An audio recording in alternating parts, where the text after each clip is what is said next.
Bienvenue dans Full Body Theory. Ici, on parle de science simplement pour améliorer son corps et donc sa vie. Moi, c'est Nicolas Richard et j'ai atteint mon physique de rêve au bout de 3 ans de musculation basée exclusivement sur la science. Donc, j'ai analysé plus d'une centaine d'études au sujet de la musculation et même de la santé en général pour maximiser ma prise de muscle. Et aujourd'hui, je vous parle des meilleurs exercices pour chacun de vos muscles. Donc, déjà, dans un premier temps, je vais vous expliquer rapidement qu'est-ce que fait un bon exercice et ensuite on va passer pour chaque groupe musculaire, quel est le meilleur exercice. Vous allez voir, des fois il y a un exercice, des fois deux exercices qui vont être importants pour vraiment travailler l'entièreté du muscle. Pour travailler un muscle, c'est simple, un muscle c'est composé de deux insertions. Ok, il est inséré à un certain endroit jusqu'à un certain endroit. L'idée c'est d'étirer et de contracter votre muscle. Donc d'écarter ces deux points et de rapprocher ces deux points. C'est comme ça que vous faites du muscle. Et c'est aussi qu'il y ait du poids pendant que vous faites ça. Parce que vous pouvez juste faire de l'étirement et de la contraction sans avoir de poids pendant que vous le faites. Ça va faire très très peu de muscles. Ok, donc nous, il faut qu'on ait du poids pour pouvoir justement forcer le muscle à s'adapter et à du coup grossir. Exemple, pour les pectoraux, ils sont attachés au niveau du haut du bras jusqu'au thorax ici. Donc quand j'écarte mon coude de mon corps, ça va écarter mes pecs. Quand je rapproche mon coude de mon corps, ici comme ça, vers devant mes pecs en fait, ça va contracter mes pectoraux. Si j'ajoute du poids pendant que je fais ce mouvement-là, ça va construire du muscle au niveau des pectoraux. Ok, simple à comprendre. Maintenant, il y a d'autres facteurs qui vont être intéressants. Il faut choisir un exercice qui va mettre à l'échec ce muscle. Ça veut dire que l'exercice qu'on va choisir, il ne va pas avoir d'autres muscles qui vont être confrontés et qui vont être à l'échec avant le muscle qu'on veut travailler. Donc pour les pectoraux, si on choisit un exercice où c'est les triceps qui vont être KO avant les pecs, bah, c'est plutôt un exercice triceps et pas un exercice pec qu'on va faire du coup à ce moment-là. Nous, ce qu'on veut, c'est choisir un exercice qui va mettre à l'échec le muscle en question en l'étirant et en le contractant, en ayant un poids pendant tout le mouvement, au moins au début du mouvement, au moment de l'étirement. Et ensuite, il y a la stabilité qui peut être intéressante. Le but, c'est d'être le plus stable possible, mais c'est vraiment très limité. On a pas mal d'études sur la différence entre les poids libres et les machines. Donc les poids libres sont censés être moins stabilisés que les machines, et pourtant il semblerait y avoir à chaque fois autant de prise de muscle. Donc je pense que la stabilité, c'est vraiment éviter de faire des pompes sur une Swiss ball, là, vous savez, la balle, là où vous n'êtes pas du tout stabilisé, vous n'arrêtez pas de bouger dans tous les sens pendant que vous faites des pompes. Bon, bah, ça, c'est nul. Mais à partir du moment où vous avez une légère stabilité, c'est OK. Maintenant qu'on sait tout ça, on commence avec le premier exercice. On va faire de bas en haut. Ce sera plus simple. Donc, je vais commencer direct avec les mollets. C'est moins intéressant et le plus intéressant, ce sera à la fin de cette vidéo. Donc déjà, les mollets, il y a, on va dire, deux muscles dans les mollets. Il y a les gastrocnémiens. Bon, ils sont deux, mais on va dire que c'est un seul muscle parce qu'ils sont à peu près insérés au même niveau. Et le solaire. Les gastrocnémiens, ils sont accrochés au-dessus du genou. Donc quand vous allez tendre ou plier votre jambe, il va se passer quelque chose avec la gastrocnémien. Ils vont être plus ou moins étirés. Et du coup, on sait, d'après pas mal d'études maintenant, que pour travailler entièrement ces mollets, ce qui va être le plus intéressant, c'est d'avoir la jambe tendue pendant que vous travaillez vos mollets. Les mollets jambes assis vont plutôt travailler le solaire et très peu les gastrocnémiens. Alors que les mollets, quand vous avez la jambe tendue, ça va plutôt travailler les gastrocnémiens et autant le solaire que quand vous êtes assis. Donc debout, ce sera beaucoup mieux. Donc quand je dis debout, c'est jambes tendues. Donc un très bon exercice pour les mollets, jambes tendues, bah, ce serait un exercice où vous avez du poids sur vos épaules et ensuite vous faites le mouvement avec votre pied d'étirement et de contraction au niveau de vos mollets. C'est aussi simple que ça, il faut juste avoir les jambes tendues quand vous travaillez vos mollets. Arrêtez de faire les mollets jambes pliées. Donc c'est très simple, vous pouvez prendre n'importe quel exercice à partir du moment où il est assez stable et que vous avez la jambe tendue, vous allez bien travailler vos mollets. Et ensuite, il faut absolument faire tout le mouvement et faire une pause en bas du mouvement pour bien travailler vos mollets et éviter un réflexe de tendon d'Achille. Donc vraiment juste que ce soit vos mollets qui soulèvent le poids et pas qu'il y ait un réflexe avec les tendons. Ok, voilà pour les mollets, très simple, efficace, jambes tendues et mouvement complet, du coup amplitude complète comme d'hab.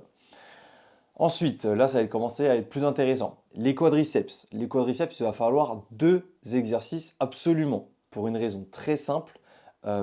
Tous les exercices type squat, donc que vous fassiez du squat libre, de la presse, du hack squat, du pendulum squat, du Zercher squat, bref, il y en a plein, il y a archi beaucoup de squats. Tout ce qui amène vos jambes à pousser quelque chose, donc que ce soit pousser le sol avec les squats ou pousser une machine avec la presse, sera exactement le même mouvement et ça va bien travailler vos quadriceps, mais pas dans l'ensemble. Il y a un muscle des quadriceps qui ne va pas être travaillé, c'est le droit fémoral. Je ne vais pas trop m'attarder sur la raison pour laquelle le droit fémoral n'est pas travaillé pendant les squats, mais en gros, c'est parce qu'il a la même taille pendant tout le mouvement. Donc on ne l'étire pas et on ne contracte pas pendant tout le mouvement parce qu'il est attaché au niveau de la hanche. Et vu qu'on a là, je commence à trop expliquer.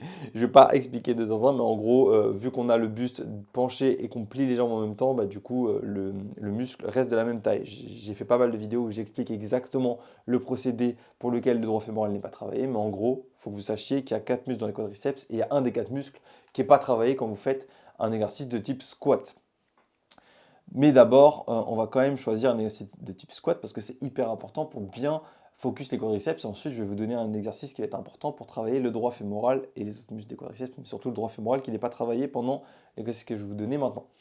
On a plusieurs choix, comme je vous ai dit, hack squat, squat classique, pendulum squat, etc. Alors, mon avis là-dessus, c'est que vous allez prendre du muscle, et même les études le montrent, vous allez prendre du muscle de manière égale dans chacun de ces exercices-là, dans tous les cas. Maintenant, il y a des exercices qui sont plus ou moins dangereux que d'autres. Et ça dépend beaucoup de votre morphologie. Mais la plupart des gens vont ou risquent de se blesser en bas du dos à faire des squats avec la barre sur les épaules.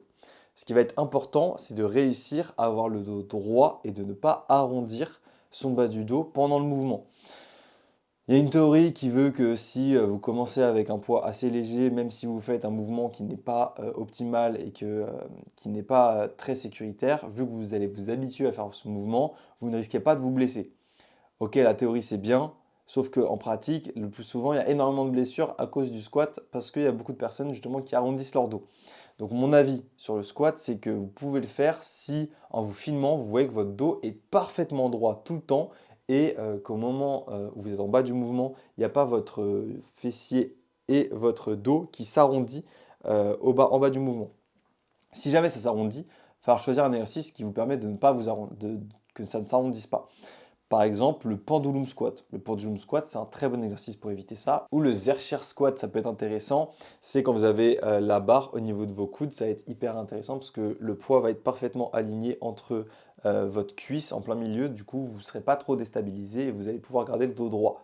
Donc, je pense que les meilleurs exercices type squat, ce serait le Zercher squat et le pendulum squat ou même le hack squat si vous arrivez à avoir le dos droit. En tout cas, l'idée, c'est ayez le dos droit pendant votre mouvement, trouver un mouvement qui vous correspond pour avoir le dos droit pendant le mouvement et de descendre le plus bas possible. Vous n'êtes pas obligé de descendre au maximum. Ok, vous pouvez descendre à 90 degrés, ce sera ok pour une prise de muscle. Donc là, vous allez travailler parfaitement les 3 muscles des quadriceps, autres que le droit fémoral. Maintenant, pour le droit fémoral, il va falloir faire du leg extension obligatoirement. Ok, donc il y a quand même 2 exercices, soit le leg extension, soit le CC squat. Là, vous allez très bien travailler le droit fémoral. Et en plus de ça, si vous faites du leg extension en reculant le siège, vous allez parfaitement travailler le droit fémoral. Et donc, ces 2 exercices, donc faire un exercice de poussée de jambes comme du squat et du leg extension, ce sera parfait pour travailler l'entièreté de vos quadriceps. C'est tout pour les quadriceps, vous n'avez pas besoin de faire plus que ça. Vous pouvez varier un peu les différentes méthodes de pousser, comme je vous ai dit, donc faire de la presse de temps en temps, du squat, du hack squat, faire ce que vous voulez. Mais si vous faites toujours le même, c'est ok. Et moi, je dirais même que c'est mieux parce que du coup, vous allez pouvoir faire une surcharge progressive plus facilement. Ensuite, pour les ischios, c'est ce qu'il y a derrière vos cuisses. Les ischios, pareil, il va falloir 2 exercices. Il va falloir un leg curl pour pouvoir plier le genou et donc bien travailler les ischios au niveau de votre genou, justement la partie qui est plus proche de votre genou en dessous là. Un leg curl assis sera beaucoup mieux qu'un leg curl allongé. Il fera 2 fois plus de muscles sur pas mal de muscles, en tout cas des gros muscles des ischios. Le curl allongé peut être intéressant dans certains cas. Donc si jamais vous avez beaucoup de leg curl, faites plutôt 2 leg curls assis et un leg curl allongé. Favorisez largement le leg curl assis. Le leg curl, quand vous êtes debout, c'est pas foufou non plus, sauf si votre buste est penché. Là, ça fait comme un leg curl assis et c'est très bien. En unilatéral, c'est pas mal. Donc là, vraiment, vous choisissez à partir du moment où vous avez votre angle de hanche qui est à 90 degrés, donc assis ou quand vous êtes debout et vraiment vers l'avant comme ça. Et ensuite, il va falloir un autre exercice pour les ischios, ça va être un exercice de soulevé de terre jambes tendues. Sauf que le problème, c'est aussi beaucoup de personnes se blessent et surtout, je pense que c'est l'exercice où le plus de gens se blessent avec le bas du dos parce que le bas du dos est souvent moins fort que vos ischios et vos fessiers, ce qui est totalement logique. Donc je parle surtout des lombaires d'autres. En fait, c'est votre sangle abdominale qui va prendre cher pendant l'exercice. Donc c'est un très bon exercice si vous y allez tranquille, si vous faites quand même assez beaucoup de reps, vous n'allez pas trop proche de l'échec et vous montez progressivement votre charge. Donc soulevé de terre, jambes tendues aux haltères ou à la barre, ce sera hyper bien. Et si vous voulez être sûr de ne jamais vous blesser, vous pouvez faire de l'hyperextension. Moi, c'est ce que je recommande au maximum. L'hyperextension, c'est sur l'espèce de machine, là, il faut que vous allez voir sur Internet. La machine où vous avez tout votre bas du corps qui est bloqué, vous baissez juste votre haut du corps comme un soulevé de terre jambes tendues. Sauf que là, la tension elle est moins forte en bas du mouvement et vous pouvez vous permettre d'arrondir votre dos pour bien travailler votre bas du dos. Donc pour les ischios, ce serait du leg curl et de l'hyperextension pour maximiser la prise de muscle au niveau des ischios. Et là, on va parler des fessiers. Alors, avec les exercices que je vous ai donnés juste avant, vos fessiers sont largement assez travaillés. Si vous avez un exercice de type squat, vous allez très bien travailler vos fessiers. Il y a une étude qui a montré que le hip thrust, donc l'exercice fessier phare que toutes les meufs font, que tous les gars qui veulent avoir des grosses fesses font, et ben en fait, il fait autant de muscles au niveau des fesses que des squats classiques. Et les squats classiques, en plus de faire autant de muscles au niveau des fesses, fait du muscle au niveau des quadris en plus. Donc c'est tout bénéfice de faire des squats au lieu du hip thrust. Si vous voulez ne pas perdre de temps, ça ne sert à rien de faire du hip thrust, c'est trop d'isolation sur les fessiers, alors vous pouvez juste faire des squats, ou en tout cas hack squat, pendulum squat, etc. Vous avez compris. Donc voilà pour les fessiers, il n'y a pas mille choses à dire, vous pouvez juste faire un exercice de type squat, genre défente, squat, pendulum squat, etc. Et un exercice où vous faites comme un soulevé de terre ou de l'hyperextension, vous allez très bien travailler aux fessiers et ce sera tout. Donc les fessiers, en fait, ils sont déjà bien travaillés si vous faites bien les ischios et les quadris, pas besoin de faire plus que ça. Si vous voulez faire un gros focus fessier, bah, ajoutez du hip thrust, ce sera très bien. Et maintenant, on va passer au plus intéressant, c'est la partie haute du corps. Parce que la partie basse du corps, il y en a plein qui font crari, ils adorent, mais personne n'aime. Ok, on préfère largement l'esthétisme du haut du corps. Donc on va faire les abdos, parce que du coup on monte de plus en plus les abdos. Vous pouvez faire un seul exercice abdos, mais en fait il y a deux parties des abdos, il y a la partie haute et la partie basse. Les deux sont assez bien travaillés à chaque fois que vous allez faire des abdos, mais il y a quand même certains exos qui travaillent plus que d'autres ces parties-là. Donc il y a une étude qui a testé en testant l'activité musculaire des abdos, pas en testant du coup la prise de muscle, mais l'activité musculaire des abdos. Et elle a vu que quand on faisait du lever de genou ou du lever de jambe à la barre, on faisait plutôt la partie basse des abdos. Et aussi pas mal la partie haute, mais plutôt focus partie basse. Et quand vous faites du crunch à la poulie, vous allez plutôt travailler la partie haute des abdos et légèrement la partie basse des abdos. Donc c'est ces deux exercices qu'il va vous falloir faire parce qu'il y a une très bonne surcharge progressive. Je n'ai pas parlé au début quand j'ai parlé des choix des exercices, mais ça c'est important de pouvoir facilement faire une surcharge progressive. Ça veut dire augmenter le poids ou le nombre de reps pour rester entre 6 et 35 répétitions proches de l'échec musculaire. C'est là où vous ferez le plus de muscles. Et donc avec le lever de genoux ou de jambes à la barre, bah, c'est difficile d'arriver jusqu'à 35 répétitions, donc vous pouvez faire une très bonne surcharge progressive. Et les crunchs à la poulie, bah, dans tous les cas, vous pouvez faire une surcharge progressive parce que vous pouvez augmenter le poids. Donc c'est tout bénéf, ces deux exercices sont hyper intéressants, je vous recommande de faire ces deux-là. Donc là on commence à avoir pas mal d'exercices, je résume. Pour les mollets, jambes tendues, pour les quadris, un exercice type squat, un exercice type leg extension ou sissy squat du coup. Ensuite, pour les ischios, ça va être du soulevé de terre jambes tendues, ou en tout cas un exercice où vous baissez votre buste et vous remontez votre buste, et un exercice de leg curl assis.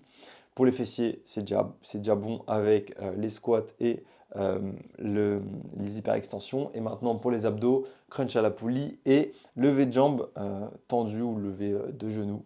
En tout cas, ce qui va être important pour les abdos, c'est que vous arrondissiez votre dos au maximum tout le temps. Parce que comme je vous ai dit, l'idée c'est de rapprocher deux insertions pour faire un muscle, et enfin pour construire du muscle sur ce muscle-là. Et en fait, les abdos sont attachés en haut du thorax jusqu'à au-dessus de votre pénis. Donc en fait, si vous rapprochez ces deux insertions, vous allez arrondir votre dos. Et c'est ce qu'on veut pour travailler les abdos. Maintenant, on passe aux pectoraux. Alors les pecs, il y a tellement d'exercices pecs et tellement de personnes qui se contredisent sur quel est le meilleur exo, etc. Non, non, non. Moi, je vais vous dire ce que je pense être le meilleur exo pour les pectoraux, c'est le développer à la Smith Machine. Donc soit incliné ou droit, le développer à la Smith Machine, c'est le meilleur exercice parce que c'est hyper stable. Vous pouvez facilement aller proche de l'échec musculaire parce que vous ne risquez pas de mourir sous la barre. Ok, vous pouvez juste la recaler et ce sera bon. Juste ce qui est chiant, c'est que c'est souvent pas très disponible la Smith Machine. Du coup, vous pouvez faire du développé couché à la barre classique et aux haltères, c'est ok, mais vous allez vous fatiguer à vous mettre en place et vous avez autant d'amplitude qu'au développé couché à la barre, donc c'est pas forcément plus intéressant. Donc moi, je vous recommande de faire plutôt de la Smith Machine. Ensuite, il y a des écartés que vous pouvez faire, donc les écartés aux haltères, le pec deck, ça peut être intéressant. Mais honnêtement, si vous faites que du développé couché à la Smith Machine, vraiment que ça, vous allez avoir de gros pecs dans tous les cas. Et ensuite, vous faites un peu incliné et ce sera bon. Et ensuite, un truc que vous pouvez faire, c'est des dips. Donc faire par exemple un peu de développé incliné, un peu de développé couché, un peu de développé, et un peu de dips sera parfait pour faire du muscle au maximum pour vos pectoraux. Si je dois choisir un seul exercice pec, parce que là on peut commencer à choisir un seul exercice pour chaque muscle, ce serait de faire du développé incliné à la Smith Machine. Ça permet de bien focus le haut des pecs et le milieu et le bas des pecs seront aussi très bien travaillés parce que vous allez cambrer dans tous les cas. Donc c'est pour moi le meilleur exercice pec. Maintenant, on va passer au dos. Alors pour le dos, il y a plusieurs exercices qui existent. L'idée, c'est de tirer quelque chose en amenant le plus possible vos omoplates vers l'avant et ensuite tirer le poids. Mon exercice préféré pour le dos en général, donc là je ne dissocie pas les trapèzes et les dorsaux, parce que si vous faites bien le mouvement, vous allez travailler les deux à chaque fois dans tous les cas, ça va être du tirage vertical, prise large, ok, donc comme des tractions, mais plutôt à la machine. C'est plus facile de faire une surcharge progressive et c'est beaucoup moins fatigant. Et surtout, ça va moins travailler les biceps, donc c'est plus intéressant. Faut très bien faire le mouvement, mais ça va parfaitement travailler vos trapèzes et parfaitement travailler vos dorsaux. Et ensuite, vous avez d'autres exercices que vous pouvez ajouter à côté de ça, donc du tirage vertical, prise neutre, ou du tirage horizontal, du coup prise large ou prise neutre. Si vous variez tous les angles de travail, c'est intéressant. Si vous voulez faire un seul exercice, le tirage vertical, prise large sera le meilleur à mon avis. Ensuite, on va passer à ce qui vous intéresse le plus, du plus, les bras et les épaules, parce que c'est le plus important pour avoir un physique esthétique et vraiment stylé. Alors, on va commencer par les triceps, parce que là, c'est très simple. Les triceps, il va falloir absolument faire des extensions nuque. Donc moi, j'aime bien le faire à la barre rigide maintenant. Je mets la poulie au niveau de mes hanches à peu près, je me retourne et boum, je peux faire l'exercice avec mes coudes au niveau de mes oreilles. C'est comme ça que vous allez faire le plus de muscles au niveau de vos triceps. Il n'y a aucun débat à avoir là-dessus. Il y a des études qui prouvent ça, qui sont hyper intéressantes et qui montrent que ça a beaucoup plus travaillé la longue portion parce qu'elle sera plus étirée et ça va très bien travailler les deux autres portions. Sachant que ces deux autres portions sont très bien travaillées pendant que vous faites des exercices pecs polyarticulaires comme du développé incliné à la Smith par exemple.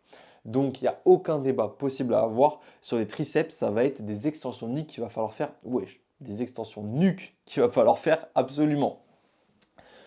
Donc vous pouvez faire comme vous voulez, genre barre au front, ça marche aussi, mais c'est moins intéressant. Franchement, à la poulie, extension nuque, c'est vraiment le top des exercices triceps. Il n'y a pas besoin de se prendre la tête. J'ai vu pas mal de vidéos d'influenceurs qui racontent n'importe quoi sur les différentes manières de prendre une poulie pour travailler différents triceps. C'est faux. C'est totalement faux. Peu importe comment vous mettez votre main pendant que vous travaillez votre triceps, vous allez travailler de manière équitable toutes vos parties des triceps. Il y a trois parties d'un triceps parce que tri, donc trois parties. Voilà pour les triceps, ça fait trois quarts de votre bras les triceps, donc focussez bien les extensions nuque et ce sera hyper bien pour avoir des énormes bras. Ensuite, pour ce qui est des biceps, alors là, je vais vous proposer deux exercices, mais on va plutôt dire un seul exercice, parce qu'après, je vais vous parler du brachial, du coup, en tout cas de l'avant-bras, et du brachial qui est un muscle qui est derrière vos biceps. Pour l'instant, on va parler des biceps tout court. Les biceps, il y a la longue portion et la courte portion, donc ils sont deux biceps qui sont attachés au niveau de l'épaule jusqu'au coude. Et l'idée, c'est du coup de les étirer au maximum, comme j'ai dit. Donc du curl incliné, ce sera le top du must. Ce sera le mieux du mieux.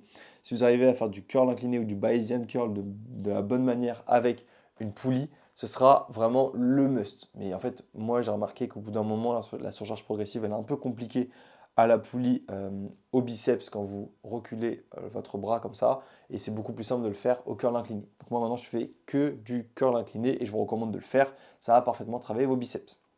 Si vous avez la flemme ou si vous voulez le faire en superset, moi c'est ce que je fais le plus souvent, donc j'ai pas beaucoup de curl incliné.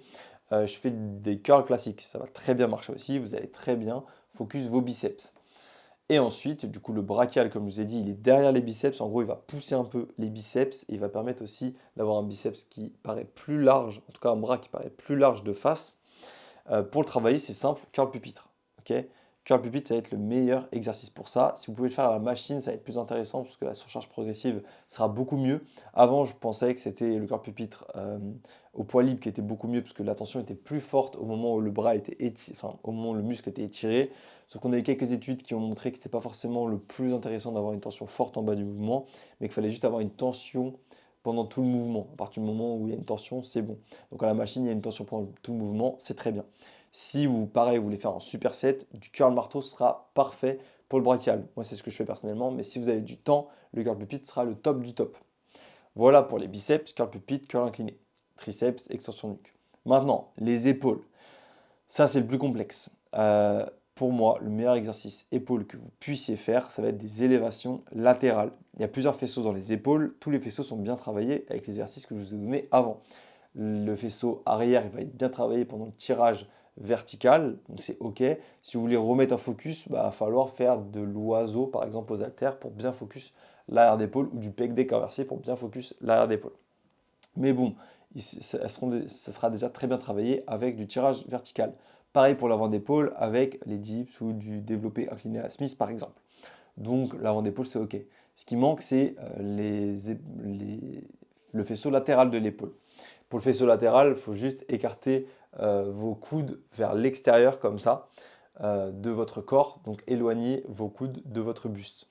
Bah, les élévations latérales, c'est ce qu'il y a de mieux. À la poulie, c'est ce qu'il y a de mieux, du mieux. Juste, ça fait perdre beaucoup de temps de faire la poulie. Donc moi, je fais beaucoup plus aux haltères maintenant, sachant qu'on a une étude qui a montré qu'aux haltères ou à la poulie, on faisait autant de muscles, en tout cas pour les personnes avancées en musculation. Donc, il y a des petits problèmes avec cette étude, mais elle a l'air d'être assez intéressante pour en conclure que la différence, elle est très minime entre la prise de muscle au niveau des haltères ou de la poulie. Je vous recommande toujours de faire la poulie parce que vous pouvez plus étirer votre faisceau latéral de l'épaule, mais si vous n'avez pas beaucoup de temps, les élévations latérales aux haltères seront parfaites pour vraiment travailler le faisceau latéral des épaules. Et en fait, avec ça, vous avez tous les muscles qui seront bien travaillés avec tous les exercices que je vous ai donnés. Pour les épaules, je n'ai pas parlé de développé militaire, c'est intéressant de le mettre. Si vous avez du temps, mettez-le. C'est un très bon exercice pour le faisceau avant et latéral de l'épaule, et même le haut des pecs si vous le faites bien. Moi, j'ai beaucoup de développé militaire, mais ce que j'ai le plus, c'est des élévations latérales. Donc pour moi, c'est le best du best, l'élévation latérale aux haltères. Voilà, pas besoin d'exercices complètement fous. C'est souvent la base qui fait que vous prenez un maximum de muscles. Euh, vous avez du coup compris tous les exercices qu'il faut faire pour chacun de vos muscles. Quand je vous disais qu'il y avait deux exercices, il faut absolument faire ces deux exercices. Quand je vous dis qu'il n'y a qu'un exercice que vous pouvez faire qu'un exercice.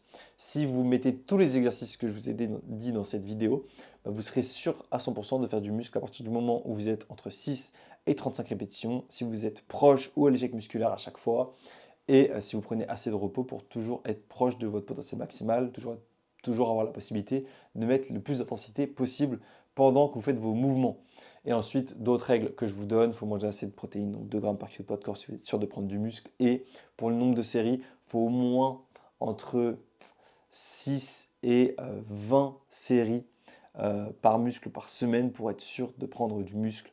Donc il y a certains muscles que vous allez mettre à 6, d'autres à 12, d'autres à 15, d'autres à 20. Si vous n'avez pas beaucoup de temps, vous pouvez faire des muscles à 6 et des muscles à 10 séries. Ce sera parfait pour une prise de muscle. J'espère que cette vidéo vous a plu. La prochaine fois, on va parler de comment réussir à réduire le temps de vos séances. Parce que du coup, j'en ai parlé un petit peu là, des exercices qui sont plus intéressants que d'autres pour réduire le temps de vos séances. Mais il y a d'autres techniques qui permettent de réduire le temps de séance. J'espère que vous kiffez toujours ces podcasts. N'hésitez pas à me faire des retours. Ça m'intéresse de savoir ce que vous pensez, ce que vous aimeriez savoir pour la suite. Et si vous voulez savoir un peu plus de ma vie, etc. Bref, à la prochaine. Ciao.